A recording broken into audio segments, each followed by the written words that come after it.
What's up, everyone? My name is Luke. Here's a book haul.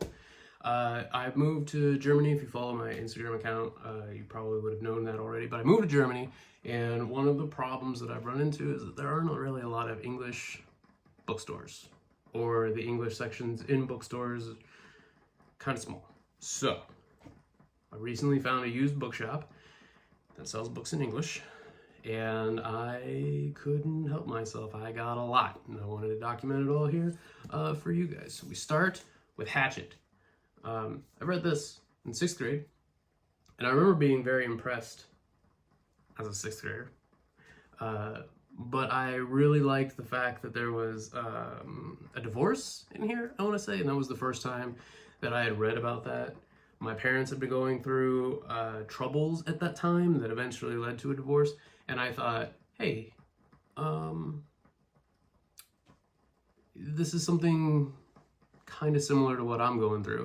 And it was the first time that I thought that representation actually mattered, because up until then, in the, at the 6th grade, what have you read? How many times have we seen ourselves written in books? And what did that do to us? And for the most part, I think that all of the children's books that I had read were very surface level as far as representation goes. So I really enjoyed that. And I liked the survival aspect, and I loved how he figured out how to catch fish. And I am excited to reread it. I also got Cookies for Dummies. Normally, I'm not super keen on dummies books, and I'll admit that it's purely for an aesthetic reason, because the spines just, I don't like them. But I do like cookies, and I want to make delicious cookies, so I figured that that's a pretty good way to start. I also got this book on Metallica. I love Metallica. Big fan. I've been a fan ever since I was exposed to them, and I have read Metallica biographies in the past. The most recent one that I read was by Mick Wall, and it was good. It was very thorough. This is not thorough, but it does have an awful lot of pictures, and that's pretty fun. Metallica is, I don't know, it's like my number 2 band, I think. Number 1, Alkaline Trio, hands down. I also got Paddle Your Own Canoe. Nick Offerman, fun fact, makes ukuleles. I don't know how many ukuleles he's made, but I know he's made at least one. And he has this this wood shop that you can subscribe to newsletters from and buy merch. A lot of times it's very pretty stuff, but it's nothing that I'm really interested in buying.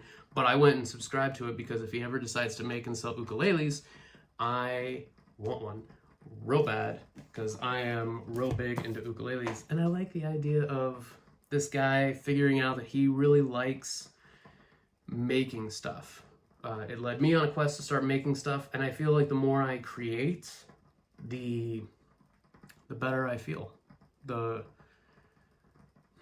more capable I feel. I don't know. I also got The Pleasure of My Company by Steve Martin.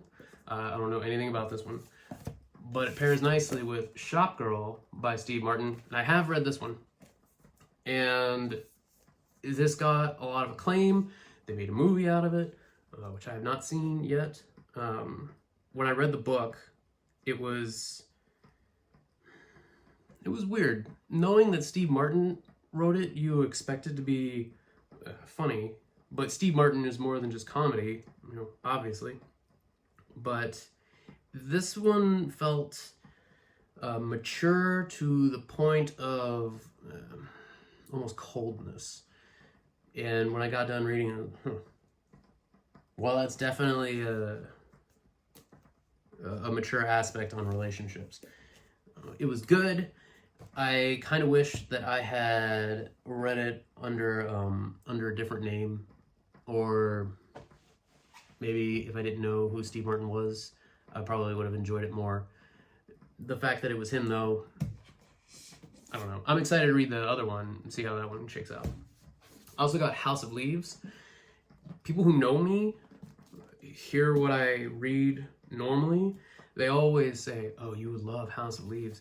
But whenever I did any research into it, it just sounded like a really frustrating read. More of a a chore than anything else. But it was cheap. And I don't know, I couldn't resist. You know, maybe everyone's right. Maybe I'll love it. It's thick and heavy and weird. You can flip through it and see backwards passages, blank pages, upside down stuff, and you just go, oh my God, this one's gonna be a real thing. But maybe I'll love it. Maybe that's what I'm looking for. The next up is Tiny Habits by B.J. Fogg. This is a good book. I've read this book.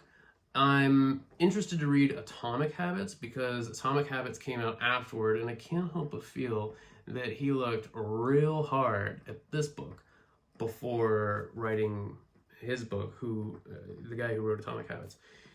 B.J. Fogg, fun guy, seems accessible. He mentions in this book that he has these rules regarding eating, because a lot of people, when they want to build habits, a lot of times they're looking for habits on eating and losing weight and whatnot. And he's not really any different.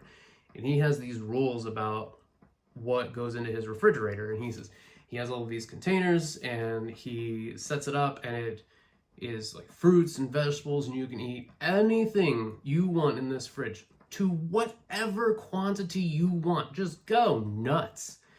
And when the fridge is filled, it's beautiful. It looks like something out of a magazine. So I have bothered him at least twice on Instagram, probably more, saying like, hey, I read your book and liked it. Show me your fridge, because he never shows it.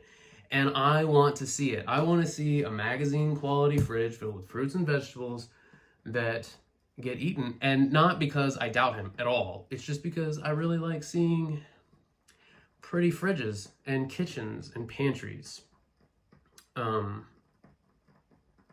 Is that weird? It feels like it's a little weird. Next up, Until the End by Christopher Pike. This is a collection, includes the party, the dance, and the graduation. Christopher Pike really flew under my radar as a kid. I knew of him. I knew who Christopher Pike was, but I, as a kid, was loyal to a fault. I still am, a lot. But I was always thinking, I like R.L. Stine. And that's my guy. That's my only guy. If it was possible to be a monogamous reader, I was a monogamous reader. I only read R.L. Stine as a young kid. And I wasn't interested in anyone else, like literally anyone else. And I would go to bookshops and there would be R.L. Stine books, and right next to it, Christopher Pike books. And Christopher Pike books did have cooler looking covers, but it didn't matter. I was only going to read R.L. Stine books. So I built in my head this idea that Christopher Pike was not worth reading for whatever reason. Oh, it's probably something just wrong with my brain. But a couple years ago, I read a Christopher Pike book because I thought this is really, really stupid on my part. So I did. I read it, and you know what? It's better than R.L. Stine by a lot. Like, leaps and bounds a lot. Just kicking myself over all these wasted years when I could have been reading Christopher Pike books. But now whenever I'm in used bookshops, I always look for Christopher Pike. I also look for R.L. Stine and a bunch of other stuff. But I definitely look for Christopher Pike books because I have a bunch, but never the first in the series. That's kind of frustrating. But when I see these collections and whatnot, yeah, I'm absolutely going to pick them up. 100%. Next up is Dennis the Menace and What Next, Andy Cap. These are both collections of newspaper comic strips. And this is probably the most unique thing about me and my book collection specifically. You'll see in the background, right there, boop, Stephen King hardcovers. Those are all, Stephen King hardcovers. The editions don't matter, with the exception that the stand needs to be complete and uncut, and Desperation and the Regulators needed to have matching covers. Those are the only rules. Outside of that, it's whatever cheap hardcovers I could come across. This is actually not very unique. A used bookshop owner in Macon, Georgia said that People do this all the time where they build a library of a specific author, and it's almost always Stephen King. There's just something about it. The fact that you could go into just about any bookshop and find Stephen King books. The fact that because they are so plentiful, printing out millions and millions of copies, it's easy to find them at affordable prices. He says almost always Stephen King. Way down, next slot down, number 2, Anne Rice, which, okay, I'll allow it. It's, whatever. But this is not uncommon. That's what I'm trying to say. But newspaper comic strips, when people talk about how, when people used to talk, when ebooks first started coming out, right? When the Kindle first started coming out, when the iPad was starting to get talked about, people in the print industry were saying, oh, this is going to be the death of books. It's going to be the end of the publishing industry. And it turned out to be wildly false. But there is something to say about the disappearance of newspaper comic strips, because you have declining markets not only in print in general, but newspapers specifically. And newspapers, in a wildly misguided attempt at righting the ship and getting more people to buy newspapers, they cut space for their comics to replace it with opinion pieces or reviews or just news articles and whatnot. And they're missing the point, because the reason that nobody was buying newspapers was because they could get the news from online sources for free, much faster than in newspapers. But what they couldn't get online, at least with the level of ease that it was in newspapers, is the comic strips. Most newspapers had at least 20, 25 comics, all on one page.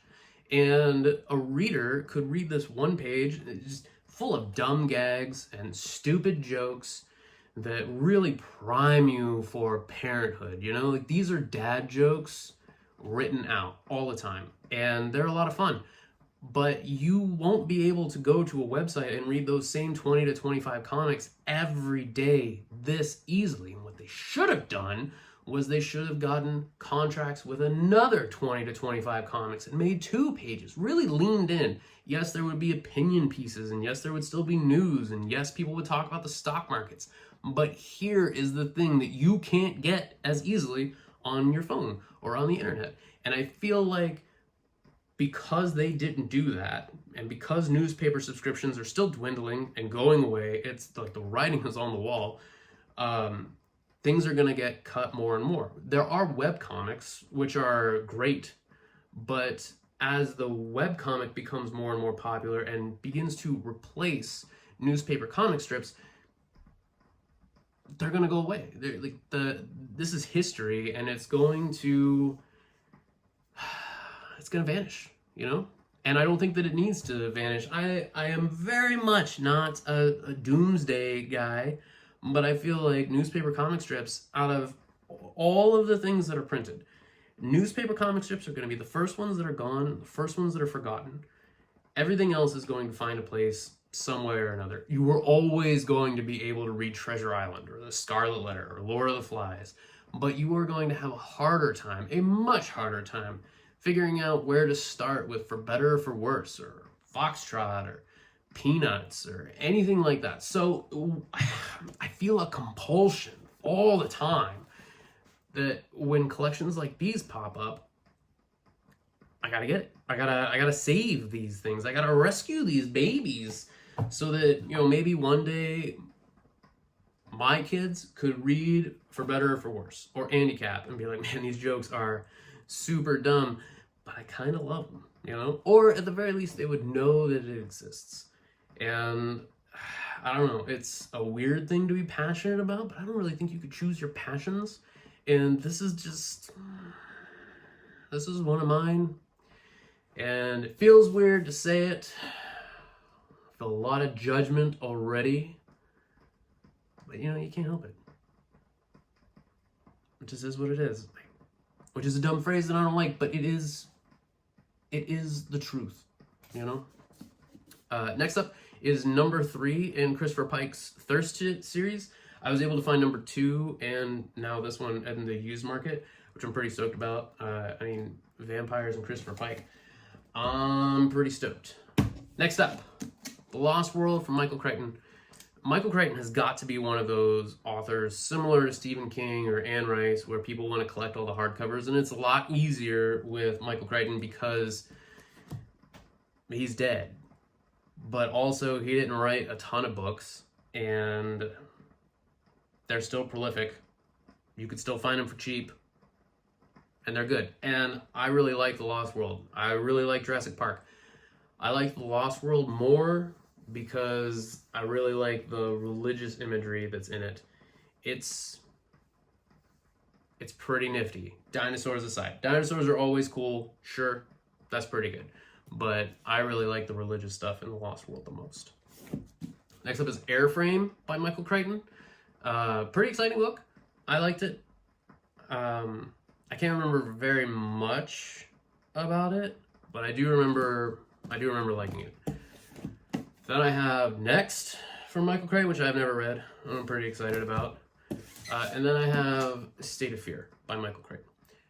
This book I have read, and I seem to remember, because it's been a long time, that it was pitching the idea that global warming is not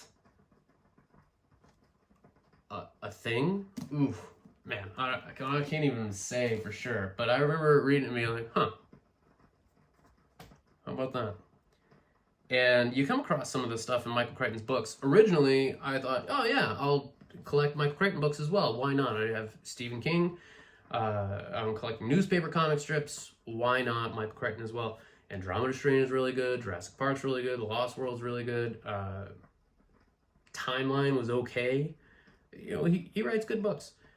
But then I read State of Fear, and I thought that maybe he's not worth collecting, at least to me. I do have Disclosure up on the shelves as well, and I think that that's going to be a pretty red flaggy kind of book. But I'm willing to check it out. We'll see. Next up is The Innocent Man by John Grisham. And if you thought, oh man, this dude has a lot of Michael Crichtons, you'd be right. But I'm about to blow your socks off with John Grisham's.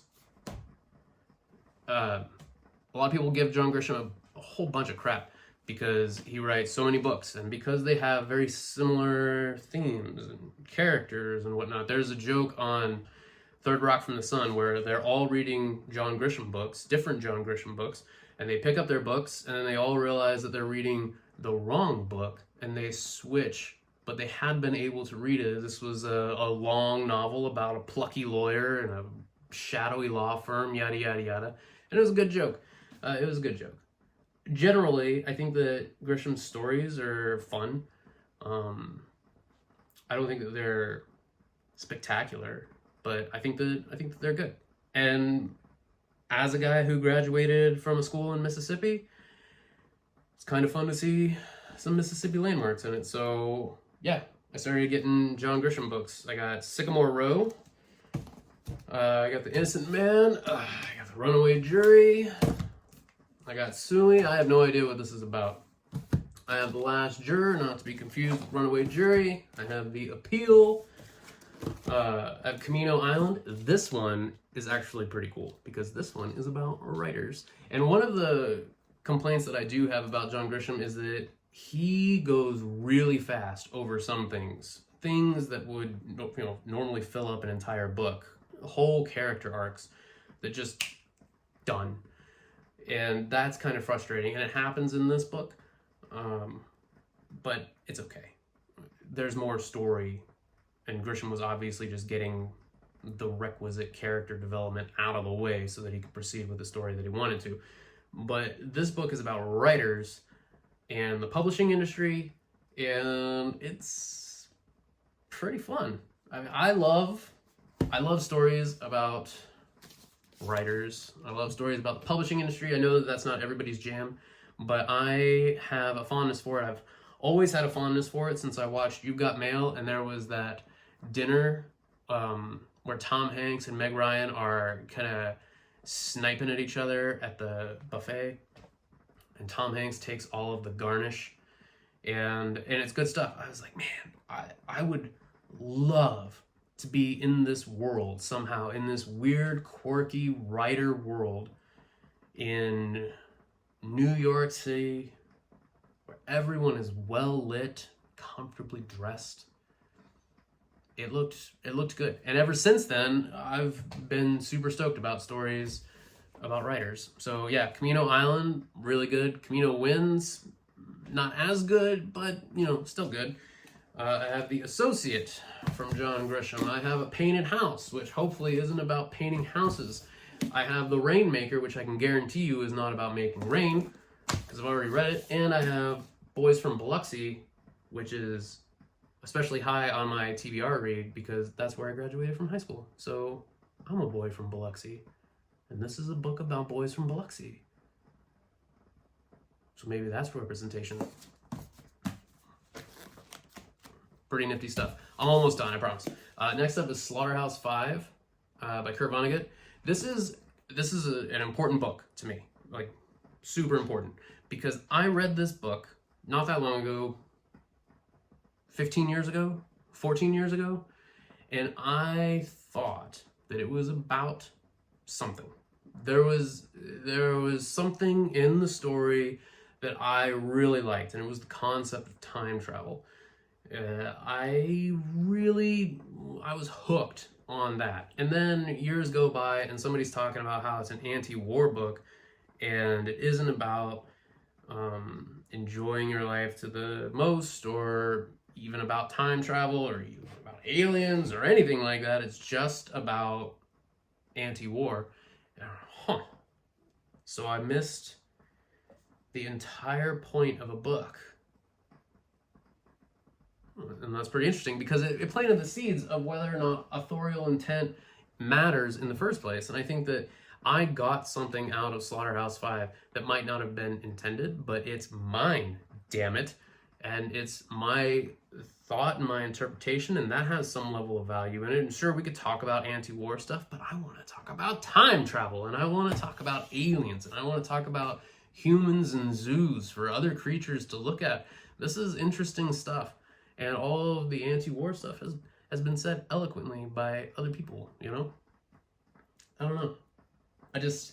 I like the idea of reading a book and pulling out what you want from it, even if it's not what the author intended. And that's okay.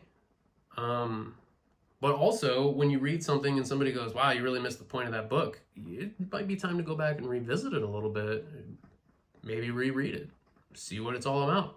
John Steinbeck's East of Eden is absolutely a modern retelling of Adam and Eve, Cain and Abel, and all this jazz. And you read it, and the themes are there. But if you go in knowing that, then that's all you see. That's all you want to see. And this is why I like going into books cold, so that I don't have to see stuff like that, so that I can go in and read the story for what it naturally is.